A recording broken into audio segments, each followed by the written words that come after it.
Hey there, Rebel, and welcome back to my life. So a friend of mine just left after coming into town for a couple of days, a friend that I do not get to see nearly often enough, a friend who I often go years without seeing, who most of the time lives on the other side of the country. But while he was here, we talked about various things, including my YouTube channel, and the fact that he actually wants to start his own YouTube channel. He wants to start a channel about politics, which already way braver than I am willing to be, but he specifically wants to talk about political discourse and the level of political discourse in America and how to improve that. That is a problem I do not necessarily know how to begin to tackle, but in the course of our conversation, I also realized that I don't know that it's the right problem to tackle. Because it's very difficult to have political discourse when you can't even agree on what the basis for agreement or fact is. For example, I'm a very big believer in science, especially the physical sciences, the things that you can measure and predict and like they always happen the same way every time. But even things like social science and political science and things that we can measure and observe like statistics. Whereas I feel like in a lot of political discourse, there is one side that wants to make decisions based off of emotions rather than factual data. I am not able to agree with this, and over the years, I've become unwilling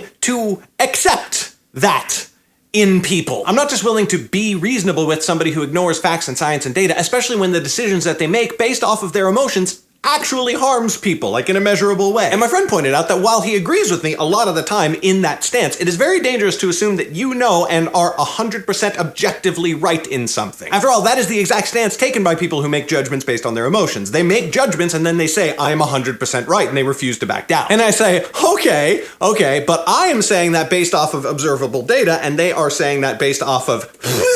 For example, I may not know 100% what is the solution to racism in America, but I can see something that I know will make a measurable difference and improvement, and I can fight for that. And to me, in that case, fighting for that seems more important than just improving the discourse surrounding racism. But we kept talking and talking and talking. We talk a lot, my friend and I. I don't know if you've gotten that sense of me yet. And we realized that the two things are not actually mutually exclusive, and that you can have separate movements where one person is fighting for measurable improvement in a current situation, whereas another person is working on improving the knowledge and discussion surrounding the topic so that an even better solution can be found for the future. And in fact, I think both of those things are very necessary in order to continue the evolution of a society or culture or whatever. As an example, and I know this is not the best example, the US Constitution is a hugely flawed document, right? It was from the very beginning. A lot of the parts are unclear in terms of like exactly what they meant when they wrote that, and it literally wrote slavery into law. That's a flaw. But at the same time, there were parts of it that did improve certain situations in certain places for certain people. Mostly rich, landowning, white men, but you know. And so that was something that people fought for because it was an improvement to an existing situation, but there had to be, and there needs to still be, a continuing, evolving discussion about